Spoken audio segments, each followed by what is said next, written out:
Hi guys, so may nagko-comment na mahirap daw kami. Totoo ba? So, andito muna kami sa bahay ng lola namin. So, totoo bang mahirap kami? Oh, so panoodin natin. Ay, tignan natin. Oh, ito po yung bahay namin. Kung di kayo maniwala na bahay namin to, may pakita akong picture ko. Yan. So, siguro hanggang part 2 to. Panoodin nyo lang. Next. Yan. So, next. Floor kami. Actually, hanggang third floor to.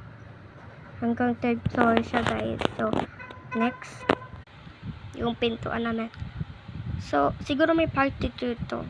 Ipapakita ko yung mga video. Magbibideo ako. Nakaganon ako. Nakaganon. Next. Ito sa bahay na lolo namin. Kasi, may bisita sa bahay namin.